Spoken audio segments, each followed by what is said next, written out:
नमस्कार, मेरा नाम है मनोज रस्तोगी और आप देख रहे हैं मेरा YouTube channel the legal observer. इस वीडियो में आज के पूरे दिन की जो बहुत महत्वपूर्ण जुडिशियल अपडेट्स हैं, कई महत्वपूर्ण फैसले हैं। मोदी जी की डिग्री, स्मृति ईरानी जी की डिग्री, जिस पर हाई कोर्ट ने अपना फैसला दिया है, जो काफ़ी दिन से रुका हुआ था। देश में एक बहुत महत्वपूर्ण घटनाक्रम है ये। क्या बोला हाई कोर्ट, और जो RTI है, राइट टू इन्फॉर्मेशन, उस पर कितना बड़ा असर इस फैसले का पड़ेगा। अमित शाह जी, देश के गृह मंत्री, जुडिशरी से दो हाथ करने क्यों निकल आए, ऐसा ही लग रहा है। तो क्या विपक्ष के जो ये उम्मीदवार हैं, B Sudarshan Reddy, former supreme Court के जज साहब, उनकी उम्मीदवारी कुछ भीषण पड़ गई है क्या? कि अमित शाह जी को कमेंट करना पड़ा सड़वा जुलूम को लेकर। छत्तीसगढ़ में जो मामला था माओवादियों से लड़ने के लिए, और उस पर 18 से ज़्यादा देश के जाने माने सुप्रीम कोर्ट के, हाई कोर्ट के दूसरे दिग्गज जूरिस्ट ने क्यों अमित शाह के इस बयान पर जो उन्होंने दिया उसको दुर्भाग्यशाली करार दिया, उसे मिस इन्फॉर्मेशन कहा, मिस रिप्रेजेंटेशन कहा, प्रीजुडाइस कहा, चिट्ठी लिखी है बाकायदा। तो जुडिशरी वर्सेस अमित शाह क्यों तन गया? और सबसे महत्वपूर्ण, अमित शाह जी ने जो इंटरव्यू दिया है आज, स्मिता प्रकाश जी पुरानी दिग्गज पत्रकार हैं ANI की, उस इंटरव्यू की बड़ी चर्चा हो रही है। क्योंकि उस इंटरव्यू में अमित शाह जी ने खुलकर बताया है कि कैसे उनकी बेल 2 साल तक अटकी रही या अटकाई गई। उनके साथ जो जुडिशरी ने उनके हिसाब से अन्याय किया, जिसे उन्होंने बताया है, और ये तक भी उसमें चर्चा है कि कैसे रविवार को वो आदेश दिया गया जिसके बाद उन्हें 2 साल तक गुजरात से बाहर, जिसे विपक्षी लोग तड़ी पार कहते हैं, होना पड़ा। तो आज की इस वीडियो में इन चारों बड़े महत्वपूर्ण घटनाक्रम के बारे में जानकारी है। देखिए वीडियो आखिर तक यदि आपकी दिलचस्पी है इन खबरों को जानने में। जो सबसे महत्वपूर्ण खबर है, दिल्ली हाई कोर्ट से जस्टिस सचिन दत्ता जी की अदालत से निकली है। वो जो फैसला उन्होंने रिजर्व रखा था विश्व गुरु प्रधानमंत्री श्री नरेंद्र मोदी जी की BA की डिग्री के बारे में, जिस पर तमाम तरह के आरोप थे कि फर्जी है, जाली है। पहले अमित शाह जी ने, अरुण जेटली जी ने वो डिग्री दिखाई थी, और उसके बाद से ही उस पर बवाल शुरू हो गया था कि उन्होंने दिल्ली से 78 में डिग्री ली है ओपन यूनिवर्सिटी से, और गुजरात से उन्होंने MA इन इंटायर पॉलिटिकल साइंस, जो कि एक पूरा मोदी विरोधियों के बीच एक बड़ा सवाल, एक बड़ी कंट्रोवर्सी बनी हुई है। यहाँ तक लोग कहते हैं कि वो डिग्री सामने आ गई, ये जिसको जस्टिस सचिन दत्ता जी ने अपने फैसले में कह दिया है कि नहीं दिखाएंगे, नहीं दिखाई जानी चाहिए। क्यों? क्योंकि उनका मानना है कि राइट टू इन्फॉर्मेशन में ये जानकारी, एजुकेशनल क्वालिफिकेशन के बारे में जो भी जानकारी है, ये पर्सनल जानकारी है, ये नहीं आनी चाहिए।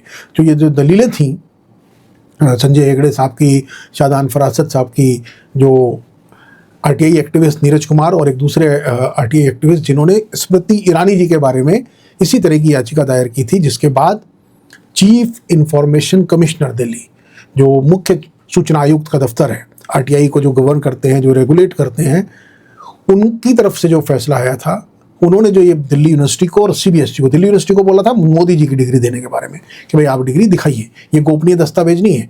क्योंकि यूनिवर्सिटी कह रही है कि फिड्यूशियरी ड्यूटी, यानी कि एक भरोसे के आधार पर एक विश्वास का रिश्ता है, एक उनकी जिम्मेदारी है कि वो ये जानकारी किसी भी कैंडिडेट के बारे में, जिसने दिल्ली यूनिवर्सिटी से या किसी भी दूसरी यूनिवर्सिटी से पढ़ाई की हो, तो उनकी डिग्री की जानकारी वो सिर्फ उनको दे सकते हैं, किसी अरे गहरे, किसी अजनबी को नहीं दे सकते हैं। आपको याद होगा अच्छी खासी कंट्रोवर्सी हुई थी इस मामले में।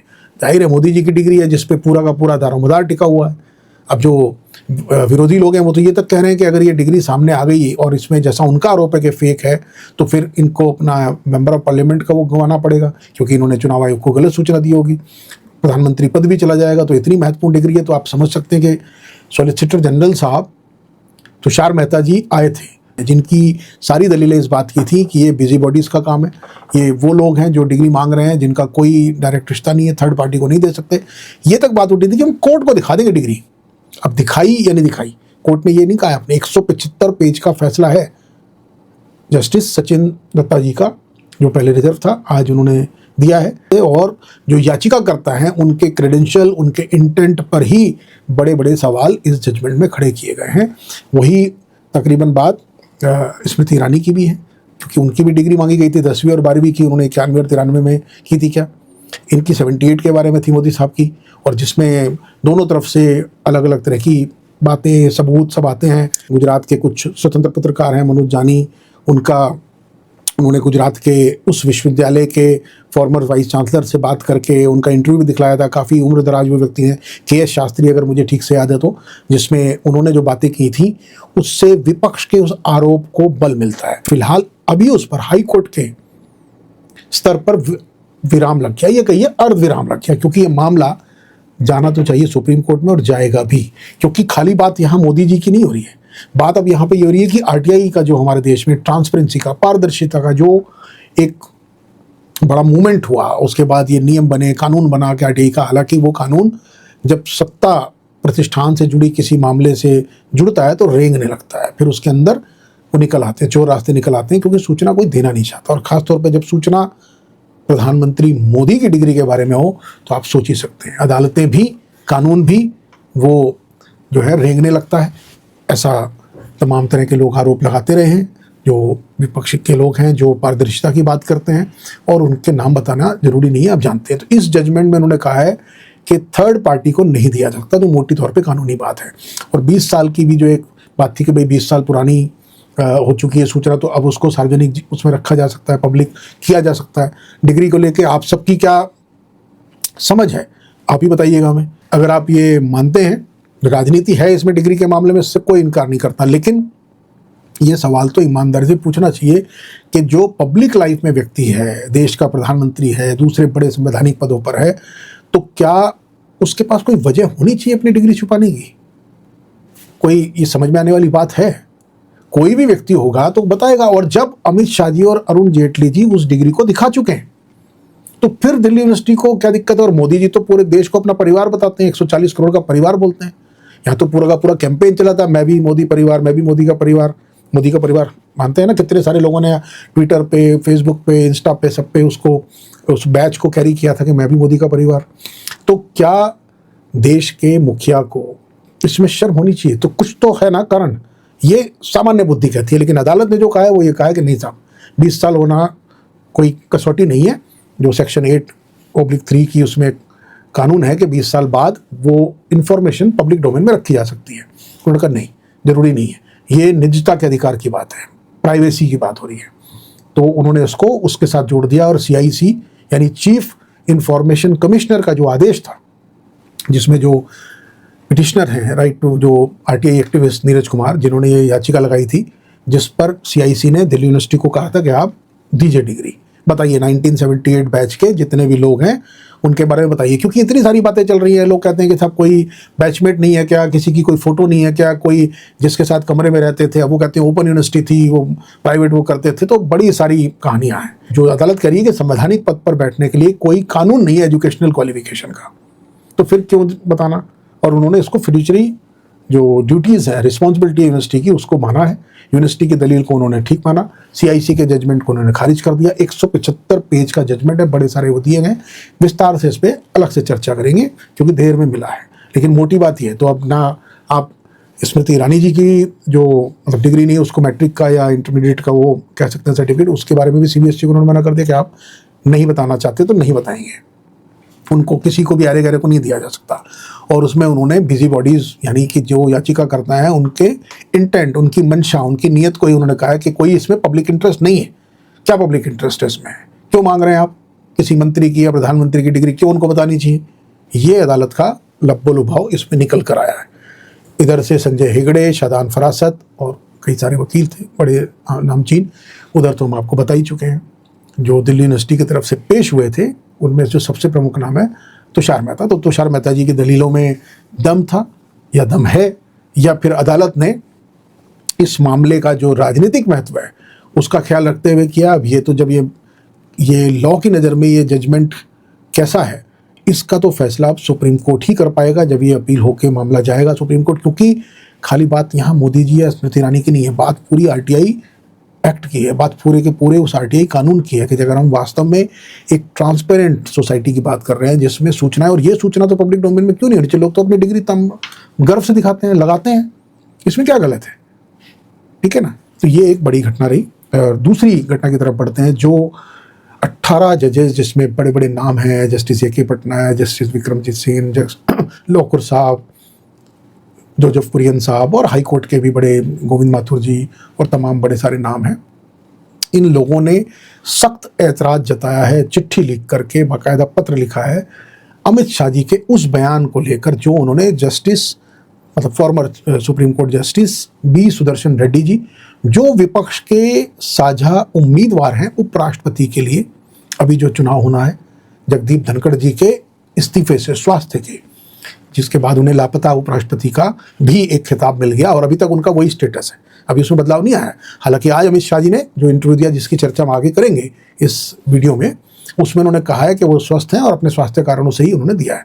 तो ये जो 18 जजेस ने चिट्ठी लिखी है जिसमें उन्होंने अमित शाह जी को नसीहत दी है, सख्त एतराज़ जताया है, दुर्भाग्यपूर्ण बताया, क्योंकि अब परंपराएं नई तरह की बनने लगी हैं देश में। मतलब पहले भी अमित शाह जी एक जज के फैसले के बारे में जब केजरीवाल साहब को बेल मिली थी तो वो कमेंट कर ही चुके थे।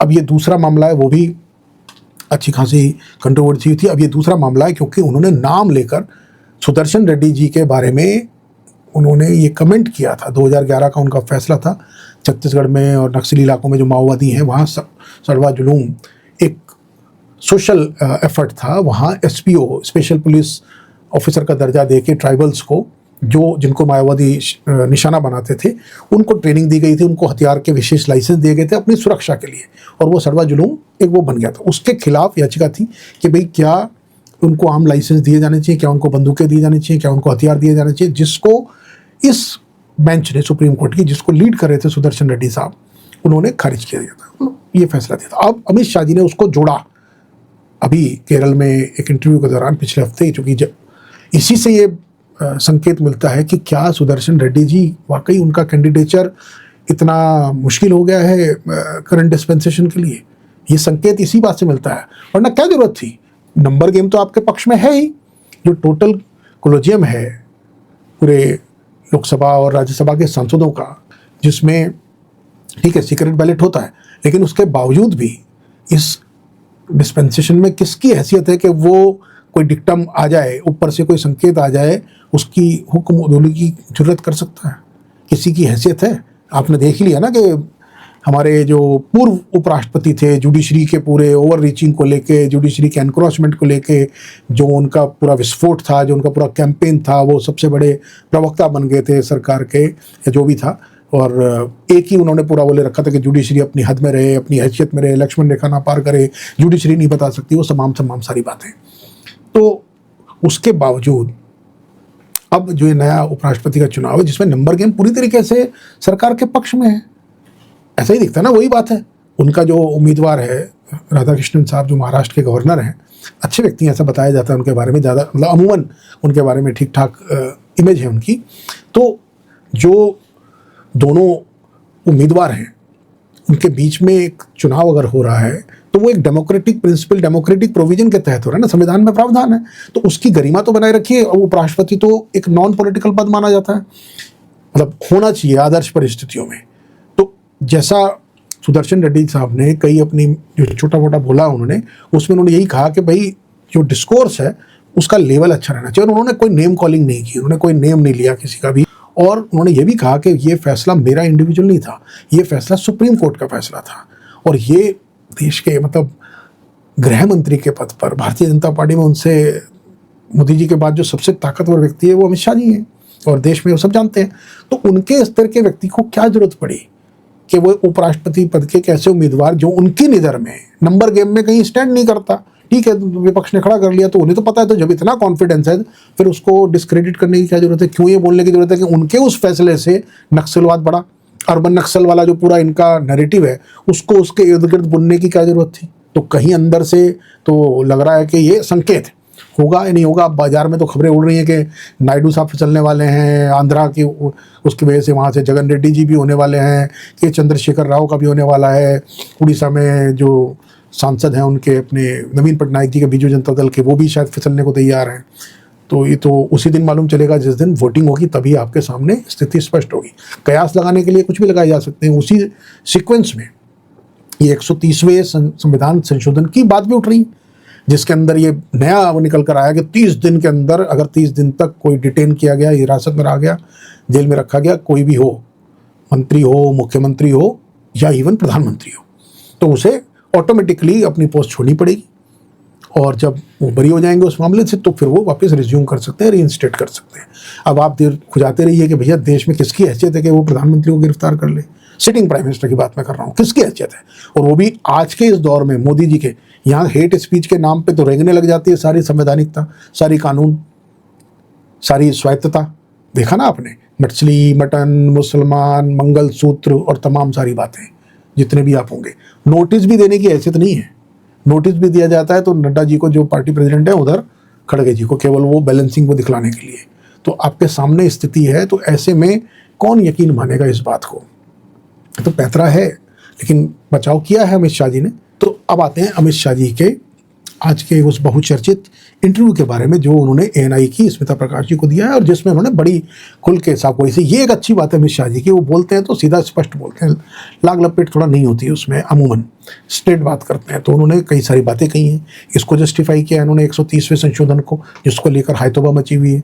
ममता बनर्जी, अखिलेश यादव, तमाम सारे लोग और विपक्ष भी उम्मीद किए बैठा है कि इस मामले में, चूंकि ये इंटरप्रिटेशन की जा रही है कि ये जो संशोधन है ये दरअसल विपक्षी चीफ मिनिस्टर्स को डराने की जगह, मतलब उनके साथ साथ नायडू और नीतीश कुमार जैसे जो उनके अपने सहयोगी हैं उन पर भी अंकुश के लिए है कि भाई दायां बाएं हिलोगे तो देख लो हमारे पास क्या इंतजाम है। तो अगर राजनीतिक हलकों में ये बात उठ रही है या विपक्ष ये बात कह रहा है या राजनीतिक विश्लेषक, पॉलिटिकल कमेंटेटर, ऑब्जर्वर अगर ये बात कह रहे हैं तो गलत थोड़ी कह रहे हैं। जो हुआ है ईडी का, पीएमएलए का, यूएपीए का, जीएसटी का, इनकम टैक्स का, उठा के देख लीजिए ना, आंकड़े हैं, छुपे भी नहीं है ये आंकड़े सबके सामने हैं। 95% ईडी के अंदर जो मामले हुए हैं वो अपोजिशन के लोगों के हैं, और फिर किनके बंद हुए वो भी देख लीजिए। ये जो बातें सामने आ रही हैं तो ये अपने आप से नहीं उगाई हुई बातें हैं, वो सामने हैं, उनके प्रमाण हैं, उनकी जमीन है, तभी उठ रही हैं। अब वो जो सबसे दिलचस्प बात इसमें उठी है कि अमित शाह जी ने इस इंटरव्यू में जो नाम लिया है वो जस्टिस आफ्ताब आलम, जो पहले पटना हाई कोर्ट में थे, उसके बाद सुप्रीम कोर्ट में जज थे, तो उसका जिक्र इसमें आया है कि उन्होंने विशेष तौर पे इनके घर जाकर, अमित शाह जी के घर जाकर उन्होंने सिग्नेचर लिए थे। तो उन्होंने उसका खंडन किया। अमित शाह जी ने इस इंटरव्यू में बोला है कि नहीं, ऐसा कुछ नहीं हुआ। अमित शाह जी ने इस इंटरव्यू में आरोप एक तरह से लगाया है, अपनी खुंदक, अपना फ्रस्ट्रेशन, अपनी ग्रीवियांस, अपना दुख उन्होंने सामने रखा है, ये कहते हुए कि उनकी कृपा से, जस्टिस आफ्ताब आलम की कृपा से मेरी बेल 2 साल तक उस पर कोई फैसला नहीं हुआ जमानत की, जबकि नॉर्मली लोगों की 11 दिन में हो जानी चाहिए, इतनी लंबी किसी की नहीं होती है, लेकिन मेरी बेल 2 साल तक उनकी कृपा से उस पर कोई फैसला नहीं हुआ। और चूंकि बेल पे जब सुनवाई हो रही थी, इस रविवार को स्पेशल कोर्ट उन्होंने अपने घर पे खोला, अपने घर पे उन्होंने सुनवाई की। तो और जब उन्होंने ये डर व्यक्त किया सुनवाई के दौरान, दलीलों के दौरान, कि भाई अमित शाह तो इन्फ्लुएंशियल हैं और वो गवाहों को प्रभावित कर सकते हैं उस मामले में, तो फिर इनकी वकील ने कहा कि ठीक है, अगर ऐसा डर है, आपको लगता है, आपको ऐसी आशंका है, तो मेरा क्लाइंट जब तक इस बेल पे डिसीजन नहीं होता तब तक वो गुजरात से बाहर रहने के लिए तैयार है, गुजरात में नहीं जाएंगे। ये इनका कहना है कि मेरी तरफ से ये प्रपोजल था, मेरा ये प्रपोजल था अपनी जमानत की अर्जी डिसाइड करने के पक्ष में, जिसकी वजह से ये हुआ। लेकिन ये कहने कि उसके बाद वो 2 साल तक उस पर कोई फैसला नहीं हुआ, 2 साल तक उसकी सुनवाई चली, और ये वो कहते हैं कि पहला ऐसा मामला है। ये अमित शाह जी ने आफ्ताब आलम जी का कहा। अब ये भी एक बड़ी बात है कि क्या एक सिटिंग होम मिनिस्टर को, जो दूसरे सबसे शक्तिशाली पद पर देश में बैठा हो, संवैधानिक पद पर बैठा हो, उसको सुप्रीम कोर्ट के जजेस के फैसलों के बारे में, चाहे वो बी सुदर्शन रेड्डी जी का हो, चाहे वो आफ्ताब आलम जी का हो, चाहे वो केजरीवाल जी की बेल के बारे में जो पहले उन्होंने कमिट किया था, क्या वो करना उचित है आज के दौर पे, जब इतने हाई पेडेस्टल की बात हो रही हो, मॉरलिटी की बात हो रही है, जो इस बारे में वो कह रहे हैं 130वें संशोधन के बारे में कि इसमें कोई दिक्कत नहीं होगी, बिल्कुल सही है, हम तो इसलिए ये बात कर रहे हैं।